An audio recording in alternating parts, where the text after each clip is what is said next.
You understand? So we use the natural to understand the spirit. You understand? And remember this, that Yahshua is resurrected. And it's supposed to resurrect your heart and mind. And if you, and listen, if Yahshua Messiah resurrected in you, or Yahshua in you, any at all, and the Holy Spirit in you, you cannot be the same. There must be a change that takes place. So people say, what must have stay a long time, something wrong? Because the gospel is supposed to be changing you. You understand me? So you must see the change. And Yahshua said, when in light and lamp, you don't put another bed. Everybody can see it. You don't have to tell nobody, say, oh, be changed, and can see the change within you. You understand me? Just like when Moses come down here, they could have seen change. Like though them shine, and then you can see that in you. Just like how Colossians. Just like how the, you understand? Just like how the people, you know, sometimes somebody come to class one time and said they're going to a beauty pattern. You understand? And found us we have the most beautiful book in here. Because the Holy Spirit is that vessel, guess what? The beauty shine on the outside. You understand me? So there's a difference when you have the Holy Spirit and the Holy Spirit have the Holy Spirit in you than when you do in you. You understand? Even the mystery.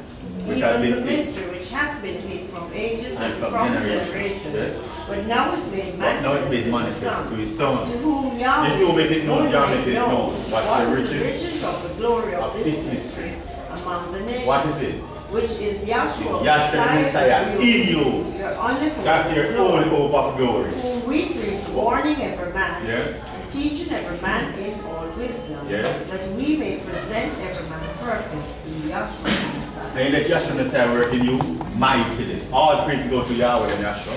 Hallelujah. Hallelujah.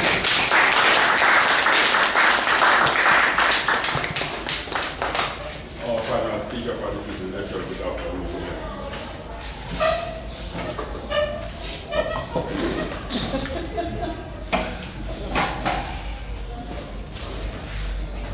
I could use a little help. Aaron. It's straightforward. Just sit there. Keep your eyes on the monitor. Do not look at me. And just follow the moving speaker. Good evening, class. I appreciate the first speaker, and you laid a good foundation. I like to try to hit two birds with one stone if I can. I'm going to springboard off the things he said and try to tie in a couple other things together. Now, the first speaker was talking about Jonah, okay? And let's just read that. I think it's the last part of the second chapter. Start from there. Because these things have to be fulfilled, right? Because if it's established in the law and the prophets, then Yahshua has to fulfill it. Or he has to be performed in some kind of way, okay? Now, glasses. Jonah chapter. Yeah, chapter 2, maybe like, 10. okay. Let's start with,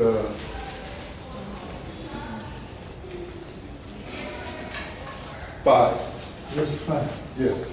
The waters compassed me about, even to the soul. The depths closed me round about. The weeds were wrapped around my head. I went down to the bottoms of the mountains. The earth with her bars was about me forever. Okay, now, it passed about him. I mean, he was trapped in this fish. The fish is a type of the grave, see, or Sheol, as they say in Hebrew. There's no such place as hell. That's a Greek connotation, you know, with fire and all like that. The real connotation is Sheol, which is the grave. Okay, continue reading. Yes, Jonah chapter 2, verse 6 continues. Yet hast thou brought up my life from corruption, O Yahweh my Elohim. When my soul fainted within me, I remembered Yahweh, and my prayer came in unto thee, into thine holy temple. They that observe lying vanities forsake their own mercy. But I will sacrifice unto thee with a voice of thanksgiving. I will pay that I have vowed. Salvation is of Yahweh. Yahshua. That's what he said. Yahshua. Read. And Yahshua spake unto the fish, Yahweh spake unto the fish, and it vomited out Jonah upon the dry land. Continue. Jonah chapter 3, verse Yes. 1. The word of Yahweh came unto Jonah the second time, saying, Arise, go unto Nineveh, that great city, and preach unto it the preaching that I bid thee. So Jonah arose and went unto Nineveh according to the word of Yahweh.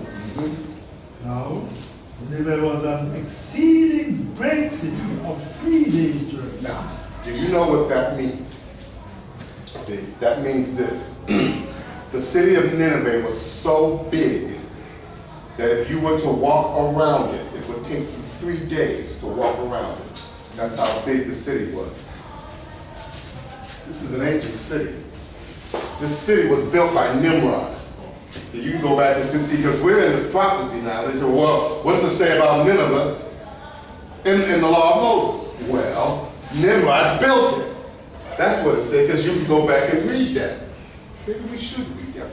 Keep your finger there and get Genesis 10 and 8.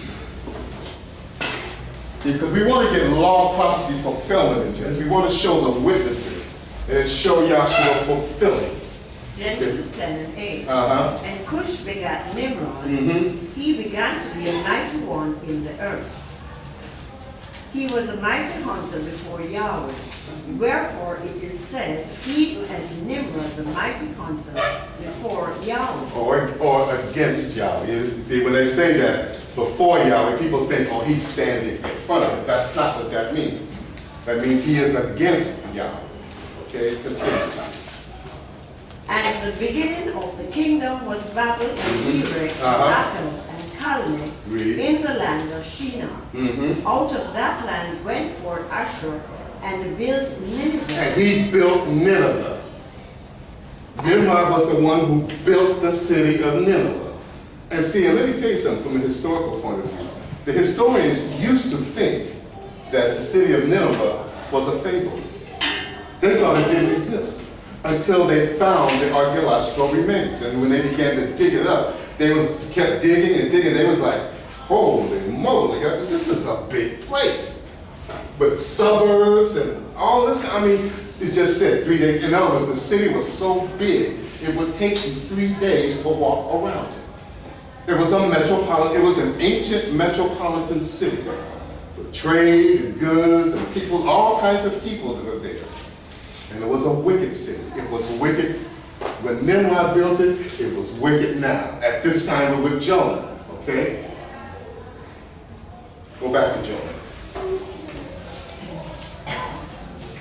Jonah, chapter 3 and 4. verse 4. Yes, we have. And Jonah began to enter into the city a day's journey. Now, so now after a day's journey, because see, remember, we read that the fish spit him out on the land. And Yahweh just, after he took, look, Nineveh, look, you'll hear on the map, here's where he spit him out. And Jonah had to go a long way inland, but it took him only a day. Why did it take him a day? Remember back here, when the Israelites came through the divided waters of the Red Sea? What did Yahweh say? I bore you on eagle's wings. See, they just zoom right on in there. See, Yahweh bore them on eagle's wings. Same way with Jonah. Yahweh just bore him on and got in there in 1 day. Okay, go ahead. All right.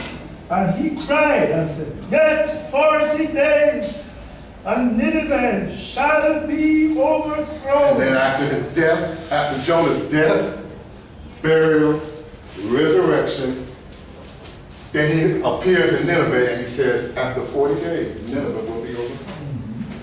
See, it's going by the pattern. Death, burial, resurrection, 40. Okay?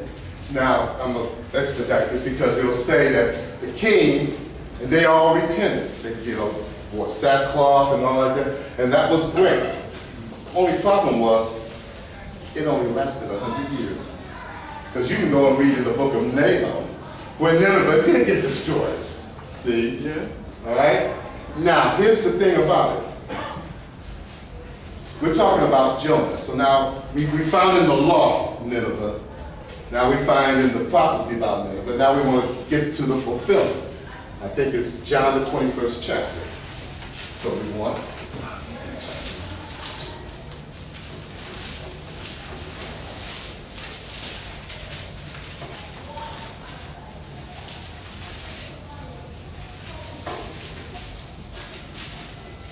Yes, 21 and 1.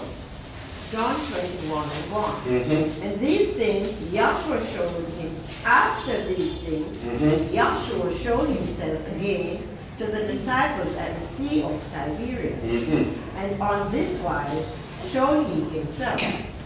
There were together Simon Peter and Thomas, called Didymus, and Nathanael of Cana in Galilee, and of the sons of Zebedee, and the two other of his disciples. Simon Peter said unto them, I go a fishing. They say unto him, we also go with thee. They went forth and entered into the ship immediately, and that night they caught nothing. Okay, now, there's 7 of them. There's 7 fishermen, 7 of the disciples, they're going fishing. And they're fishing at night. Okay? Now, see, this is the post-Diluvian age. Now, from Adam on down, it's darkness. Because death reigned over Adam, over mankind, for 4,000 years until the coming of Joshua. So they're in the dark. Now, Peter and the boys, they're fishing at night. Comparatively speaking, they're fishing, here's the cross. They're fishing on this side of the cross, and they caught nothing. Okay? Because there's no, how can I put it? There's nothing here. They caught nothing. Continue reading. But when the morning was now come, Yahshua stood on the shore, but the disciples knew not that it was Yahshua. See, now, Yahshua is on the shore. This is in the morning. And he's on the shore, and he's waiting for them. Read. Then Yahshua said unto them, Children, have ye any meat? They caught any meat? Read. They answered him, No. No, we didn't catch anything all during the night. Post-Diluvian age, all during the night. We didn't catch a thing. Read. And he said unto them, Cast the net on the right side of the ship. Now cast the net on the right side of the ship. I'm pointing this way because it's on the right side. Looking at this chart, it's on the right side of the cross. So cast your net on the right side of the ship. And ye shall find. And you'll find. Why? Because it's a type and shadow of a spiritual age, a spiritual dispensation. Read. They cast therefore, and now they were not able to draw it for the multitude of fishes. Go ahead. Therefore that disciple who Yahshua loved said unto Peter, It is the Master. Now when Simon Peter heard that it was the Master, he girt his fisher's coat unto him, for he was naked, and did cast himself into the sea. Now he jumped into the sea. Why did he do that? What was Simon Peter's real name? Y'all know? His name was Simon Bar Jonah. That was his name, Simon Bar Jonah, son of Jonah. So just as Jonah was cast into the sea, here's a fulfillment. Peter got to jump into the sea. Because this is a fulfillment of what's happening with Jonah. Read. After the disciples came in a little ship, for they were not far from land, but as it were 200 cubits, dragging the net with fishes. As soon as they were come to the land, they saw a fire of coals there, and fish laid upon thereon, and bread. Okay, now fish laid. Now Yahshua had a fish on coals, a prepared fish. That Yahshua didn't go fish. We don't read anything about Yahshua got a fishing pole and going out. You understand? Yahshua had a fish prepared right there on the coals. Why? Because Yahweh, remember back here, prepared a fish. for Jonah. You get it? All right, continue. Yahshua said unto them, bring the fish which ye have now caught. Simon Peter went up and drew the net to land full of great fishes, 153. 153 fish, that's what they caught on this side. Now, what does that stand for? Well, the 50, see, we got Pentecost here. Pentecost is a Greek word. The word pente in Greek means 50. Why? Because the day of Pentecost happened 50 days after Yahshua's resurrection. Yahshua, during his ministry was 3.5 years. He celebrated 3 Pentecostes during his ministry. 3 times 50 is 150. And then he went through death, burial, resurrection, or that is to say, 3 days in the heart of the earth. So that adds up to 153. Okay? Now that's showing that in that, the direct fulfillment. Now here's even a more extended fulfillment. It's not up here, but if you get this little map, it'll show you. See, let's see that. Yeah, because it'll show you two dotted lines that go here. One is Jonah's journey, and the other one was Peter's journey to Nineveh. See, because he went to Nineveh, and Jonah went, I'm trying to take that back. Jonah went to Nineveh, but Peter went to Babylon. Okay, he went to Babylon. Now, see, if you look at this image here, see, it was necessary for Simon Bar Jonah to repeat the first Jonah's journey because Nineveh and Babylon are in the same geographical location. Now, when you look at it like this, with this image up here, that would be the head of this image. So here you got Peter going here after Simon Bar Jonah's trek, which is be at the head of this image, Nebuchadnezzar's dream. Paul, he ends up at the feet, because he ends up at Rome. See, he's striking at the feet. In the middle, right here in the Aegean Sea, we got John on the island of Patmos. So here you got Peter hitting in the head, John got him in the middle, and Paul got him at the feet. And what you have? The destruction. See, you got the apostles were setting up the kingdom of heaven and tearing down the kingdom of Satan by their preaching. See? Now in saying that, Yahshua is showing that this rock that was cut out of the mountain without hands, according to Nebuchadnezzar's dream, had to be, that is the preaching, that's Yahshua himself, because see, look here. Revelations 13:1.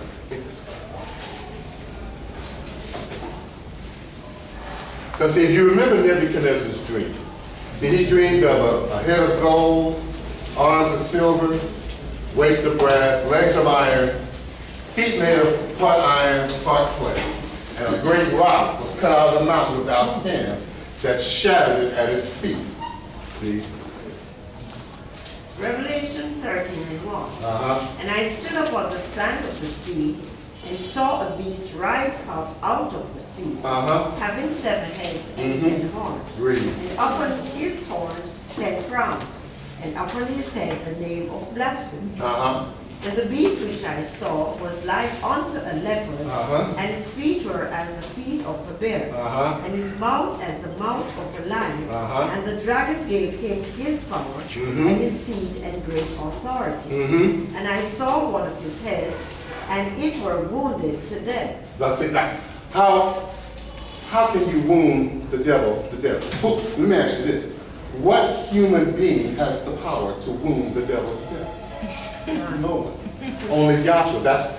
That's John looking back on Nebuchadnezzar's dream, and he's confirming what Daniel is revealing to Nebuchadnezzar about this rock cut out of the mountains without hand, and it struck this image. And see, and it was a deadly wound. So see, that's manifested here at the cross.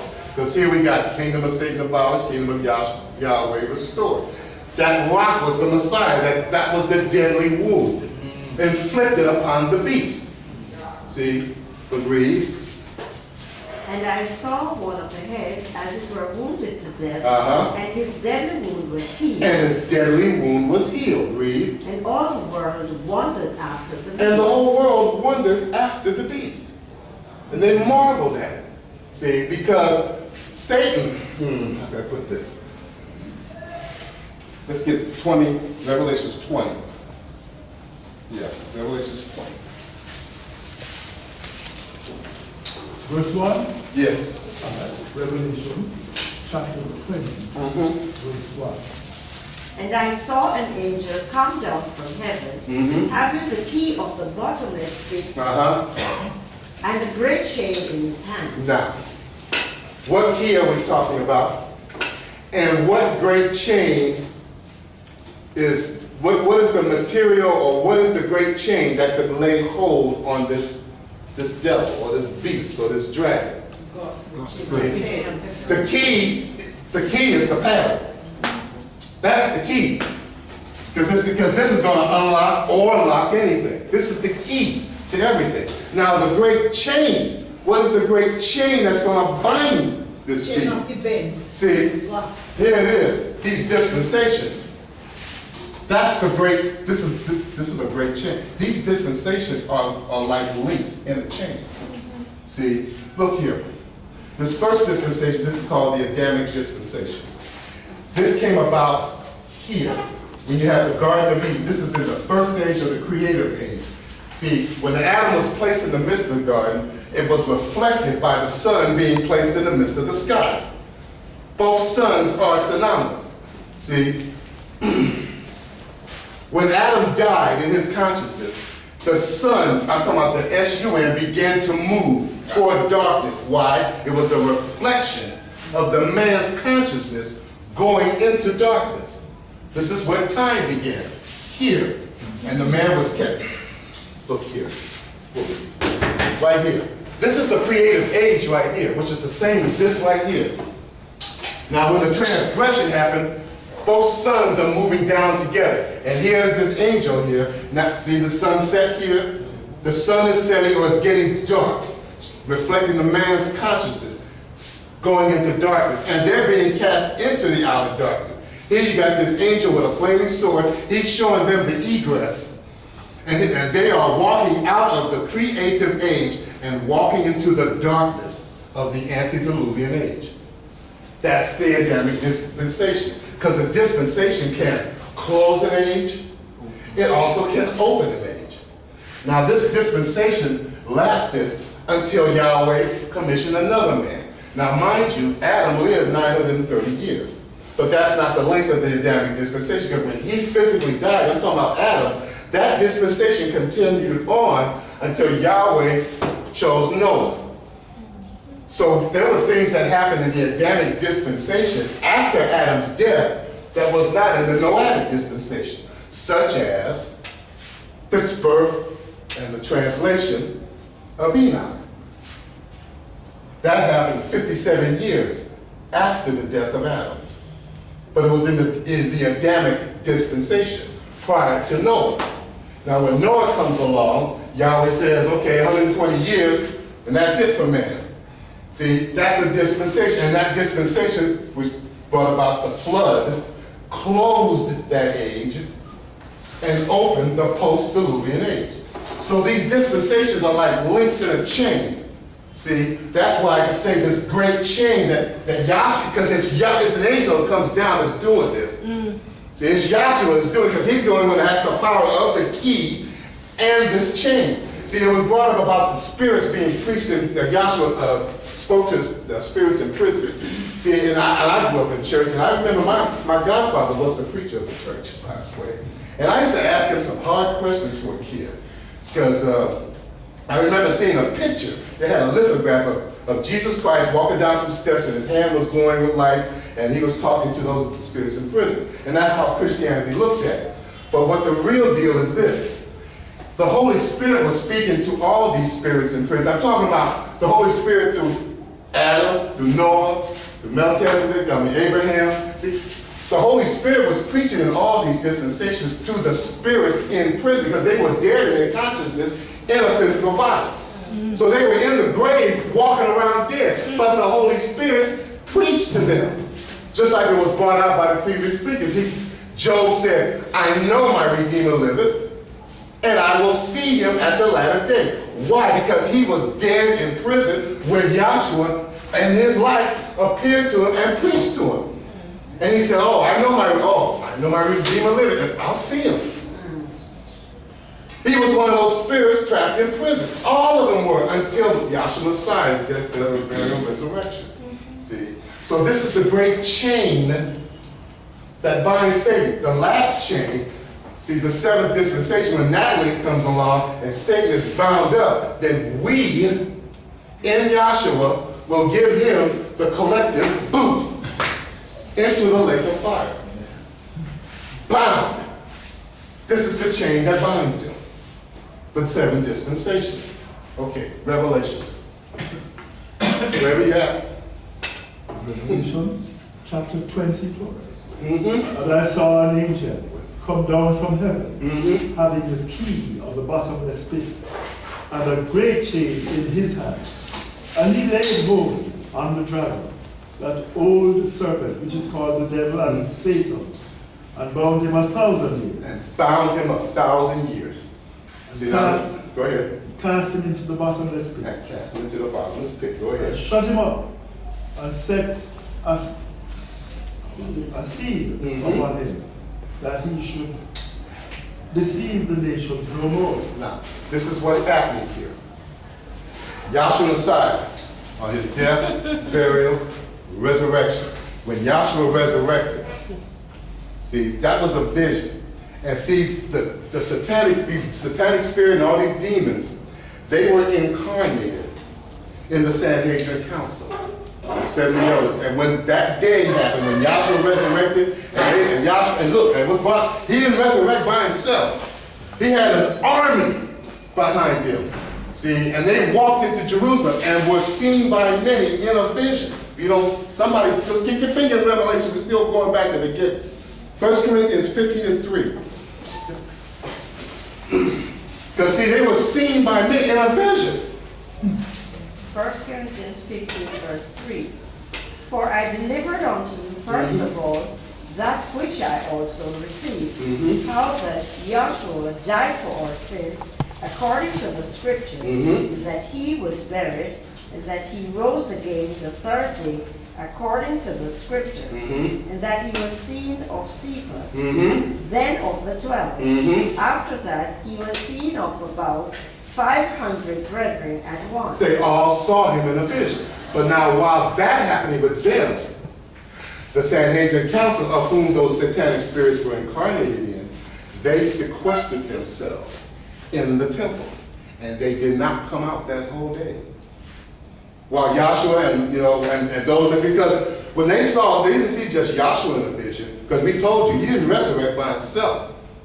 They saw people, they saw Yahshua, those who believed, that is. The ones that didn't believe, they didn't see nothing. But those who believed, they saw Yahshua in a vision come into the city. They saw Adam, they saw Noah, they saw Moses, they saw Jeremiah, they saw John the Baptist. They saw everybody who died in the faith resurrect with him and walk in the city and walk around Jerusalem like everybody else. But the scribes and Pharisees, they were sequestered up in the temple, huddled up in the temple. They said, no, we ain't going out there to deal with this. We're not going to deal with that. See, they were bound in that temple for that one day. And look, for 1,000 years, because see, when you talk about time, see, we went over this last night a little bit. See, you got prophetic time, which is a day for a year, and a year for a day.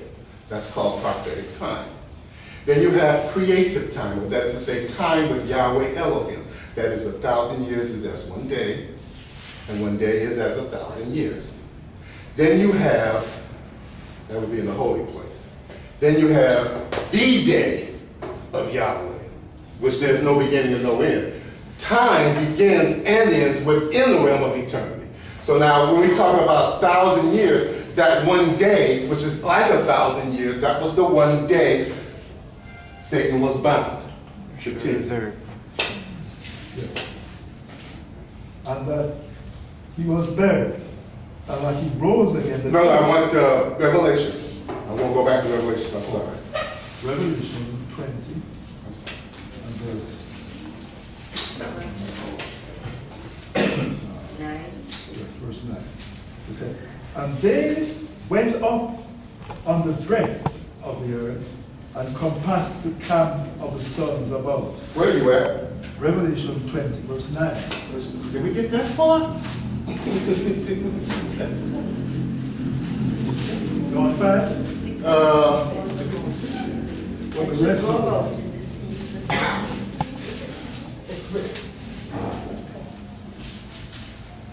Verse 4. Start with 3 again. Just start with 3. Revelation 20, verse 3. And casting into the bottomless pit, The bottomless pit. Go ahead. and shut him up, and set a seal upon him, that he should deceive the nations no more, till the 1,000 years should be fulfilled. Till that day was finished. Okay, go ahead. And after that, he must be loosed a little season. And I saw thrones, and they that sat upon them, and judgment was given unto them.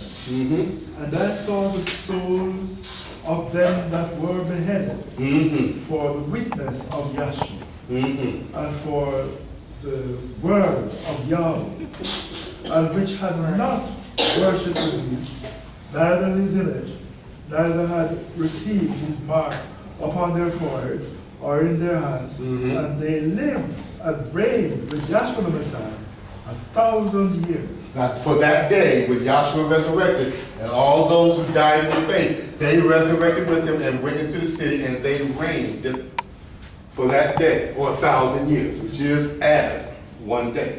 Continue. Revelation 20, verse 5. But the rest of the dead lived not again until the 1,000 years were finished. Now, the rest of the dead didn't live again until the 1,000 years were finished. In other words, they didn't live again until the day of Pentecost. See?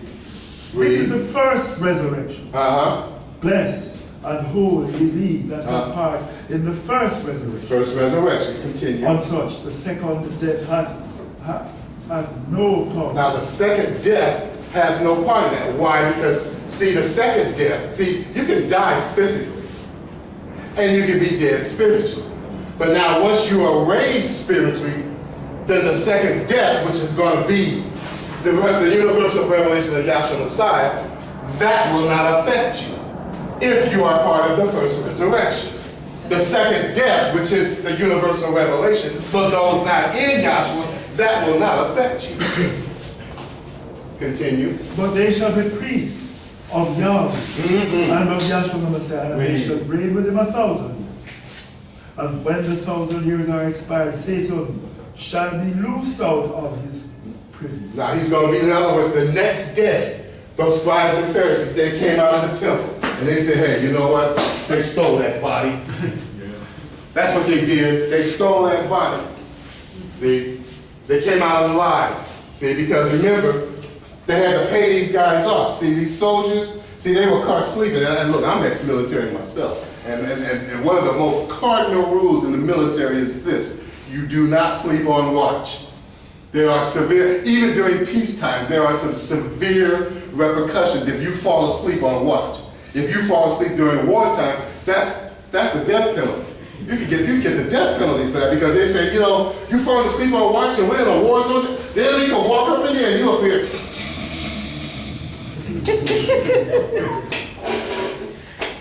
And back here with these guys, these were Romans. And they didn't, and look, the Roman army was one of the most disciplined armies in history. And they didn't take no bruv. You know, you didn't make the same mistake twice. And something like that's why you read the scriptures. They was begging the people. I said, look, you know, you got to talk to our superiors, because we're going to get punished real badly, you know, about this. And the scribes and the Pharisees said, look, don't worry, we will pay these people. And they had to pay off some big money. Said, we will secure you. You know, in other words, they had to pay them off so that, you know, they wouldn't get killed, and so that the two soldiers that fell asleep, they can help perpetuate the story. We fell asleep and his disciples came and stole him while we fell asleep on watch. See? Just a lie. Continue. Revelation 20, verses 7 and 8.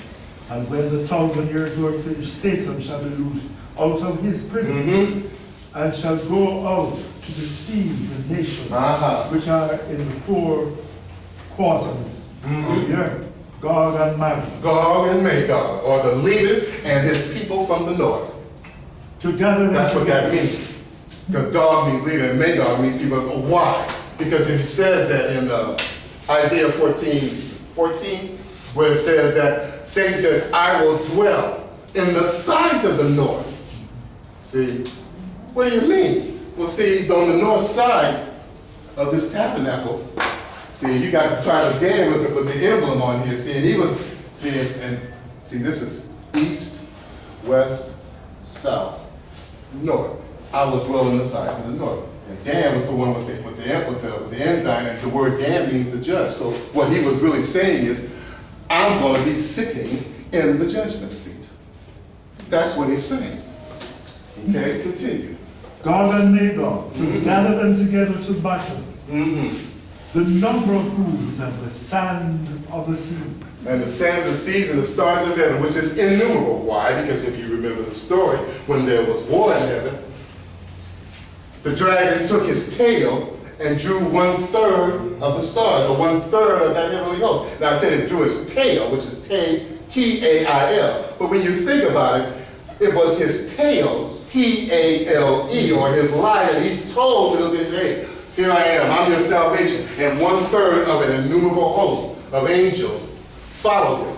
Now if you read in the textbook, there's a section in the 3rd volume where it talks about birth control, and Dr. Kimley had it written in there that when Satan drew that 1/3 of the angels from him, from the angelic host, it was as if though they never exist. In other words, what you're looking at, when he drew them, that was like mass murder on a scale that is, wait a minute, you hear about people, like Hitler, and Stalin, and Pol Pot, and some other guys, IDMR, how he killed millions of people. That ain't nothing compared to this guy. Here's Satan, he has slaughtered 1/3 of an innumerable host of angels. Get this guy. See? It's like, it's murder on a scale that's it's just inconceivable. That's just, it says he was a liar and a murderer from the beginning. The beginning of what? In the beginning of the angelic creation. He was lying and murdering even then, before there was even a physical creation. And then when the physical creation came and he was cast out here, what do you think he's going to do here? He's going to lie and murder. Read. Yes. And they went up on the breadth of the earth and compassed the camp of the sons about, and the camp about, and the beloved city. And fire came down from Yahweh out of heaven and devoured them. And the dead that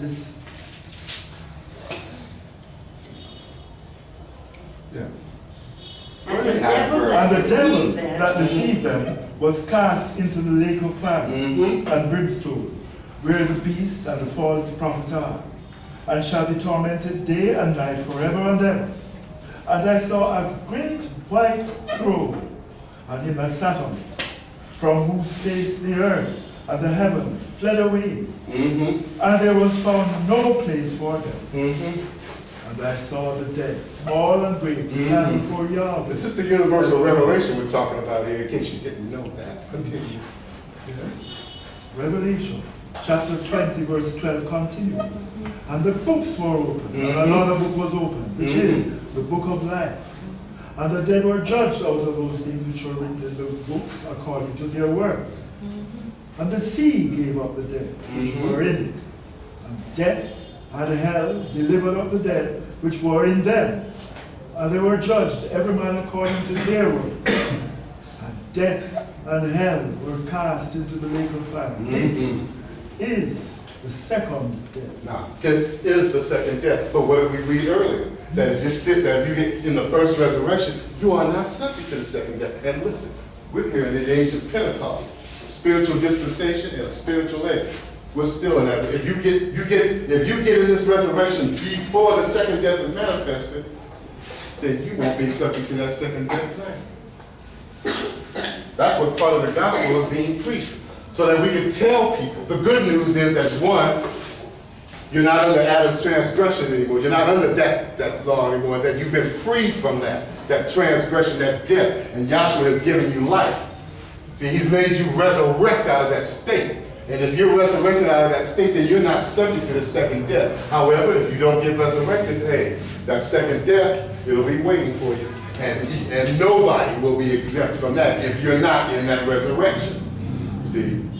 Now, this kingdom, we talked about these kingdoms, these satanic kingdoms. And look, these are universal dynasties. Now, there's more kingdoms out on the earth because, I mean, you hear about, like different empires, like Genghis Khan or Shaka Zulu or whoever. People say, how come you don't study them? All that, or the Incas and the Mayas, I said, well, I'll tell you why. Because, see, these are universal dynasties. And the civilization that we live in now, that's predominant on the earth, is what is called Western civilization, or what we call the Western tradition. See, because when you start looking at the Western tradition, you start going back into history, like going back into like the Reformation and the Renaissance and all that, and then you're going to wind up being with, looking at papal Rome, the history of the papacy, which in turn got its power from pagan Rome, which goes back to the Greeks. See, Alexander the Great, which goes back to the Persians, of Cyrus, Darius, and Artaxerxes, which goes back to Nebuchadnezzar, king of Babylon, which was the second Babylonian empire, which is derived from the first Babylonian empire, which is here, the Tower of Babel. And then it goes back to the city of Enoch, built by Cain in the antediluvian age, which was the first. Look, when you talk about these globalists and look, Cain was the first globalist, because he conquered the world in the antediluvian age, and his family ran it for 1,656 years. And Yahweh said that the mind of man was evil continually. Because this was a dynasty. And this is how these governments come about. Now, let me get this. We're still in Revelations, aren't we? We can get at this. Revelation 20, verse 15. No, wait. This is another chapter I want. I want 17 chapter. Oh, start with 1. And listen, this is not a scripture quote contest. And I can quote, but you have to understand the stories. That's why a lot of times I have passages read, because for the simple reason, most people don't read the Bible for some reason. They don't. And so I try to do this so that you can be acquainted with what's in the Bible, and then we can show you up here on the chart what it's really saying, or what it really means. This is the thing our founder tried to do, because he was a bibliomaniac. He knew the Bible back and forward. But when he received this great panoramic vision and revelation, even he had to admit the Bible didn't read the same anymore.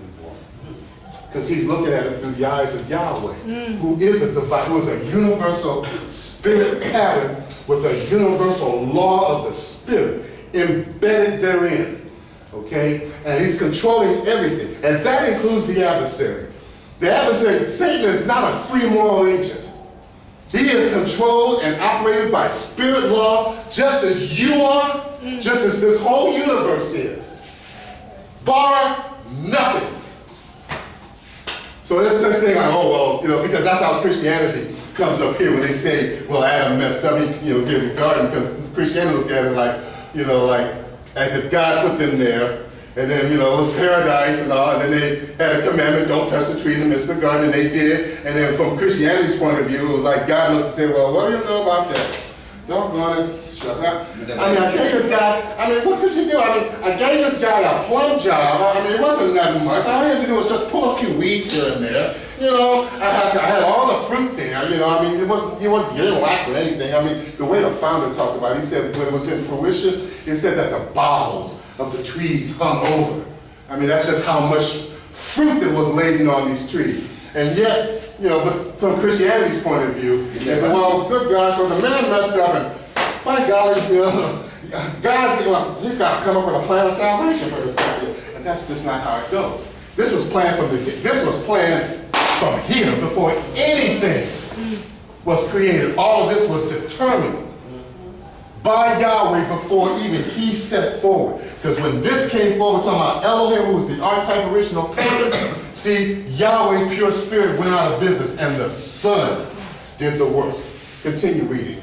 Revelation chapter 17, verse 1. Read. And there came one of the 7 angels, which had the 7 vials, and talked with me, saying unto me, Come hither, I will show unto thee the judgment of the great four Anybody got a marker? that sitteth upon many waters, with whom the kings of the earth have committed fornication, and the inhabitants of the earth have been made drunk with the wine of her The fornication. wine of her fornication. See, now keep your finger there. Keep your finger there. Get Isaiah 27:1.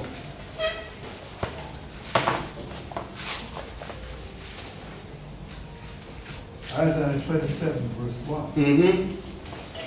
says, In that day, Yahweh, with his sore and great and strong sword, shall punish Leviathan. That's a great sea monster. A beast that travels the sea. Like a fish. Right? Read. The piercing serpent. The piercing serpent. Why is he saying that? Isaiah is drawing from what Moses wrote. Didn't Moses wrote about a piercing serpent back here? Talking about Lucifer up here in the garden. See, he's drawing out from what Moses wrote. Continue. Even Leviathan, the crooked serpent. The crooked serpent. See, he's drawing from what's written. See, law, prophecy. Go ahead. And he shall slay the dragon that is in the sea. In that day sing ye unto her a vineyard of red wine. Vineyard of red wine. See, because she's drinking the blood of the martyrs. Read. I, Yahweh, do keep it. I will water it every moment, lest any hurt it. I will keep it night and day. Fury is not in me. That's good enough. Go back to Revelation. Because John, what we're reading, he's confirming what Isaiah is writing, who is confirming what Moses wrote. Read. Yes. With whom? Verse 2 of Revelation 17. With whom the kings of the earth have committed fornication, and the inhabitants of the earth have been made drunk with the wine of their fornication. So he carried me away in the spirit into the wilderness. And I saw a woman sit upon a scarlet-colored beast, full of names of blasphemy, having 7 heads and 10 horns. 7 heads and 10 horns. See, And the keep that woman- in mind. Go ahead. The woman was arrayed in purple and scarlet color, and decked with gold. Purple and scarlet. See, that's 2 of the colors on the veil, ain't it? It's the veil of the flesh. To let you know she's guarded, she is wrapped in the flesh. Read. And precious stones and pearls, having a golden cup in her hand, full of abominations and filthiness of her fornication. Revelation 7, verse 5. And upon her head was a name written, Mystery. Babylon the Great. That one is great. The mother of harlots and abominations of the earth. And I saw the woman drunken with the blood of the Son. Why? Because he's confirming what we read in Isaiah. Talking about John. See, everything is law, prophecy, fulfillment. If John is confirming what Moses is saying, not just Moses, but also the testimony that is drawn out from what Moses wrote. John is confirming it. Continue. And with the blood of the martyrs of Yahshua. And when I saw her, I wondered. Great admiration. In other words, he was starstruck. You know how it goes. You see some of these, these celebrities, especially the good ones, looking ones, whether it be a female or a male, you look and you be like, oh God, you know how they get, get all giddy, oh God, it was struck, it was starstruck. And he was like, oh wow, he was just the beauty and the glory that he was looking at. And then what? Revelation 17, verse 7. And the angel said unto me, wherefore didst thou marvel? Why are you marveling? Why are you starstruck? Read. I will tell thee the mystery. I will reveal to you the mystery of this so-called beautiful creature. Read. And of the beast that carrieth her, which hath the 7 heads and 10 horns. Read. The beast that thou sawest was, and is not, and shall ascend out of the bottomless pit, and go into perdition. Go into perdition. And they that dwell on the earth shall wander, whose names were not written in the book of of life from the foundation of the world. When they behold the beast that was, and is not, and yet is. And here is the mind which hath wisdom. The 7 heads are 7 mountains. 7 which mountains. woman sitteth. That the woman sitteth on. Now, when I came into class, and I'm not knocking it, I was told that the Vatican here, which is at the feet of this image, see, Rome, it sits on 7 hills, which it does. I ain't got no problem with that. Capital E. See, but here's the thing I want you to consider.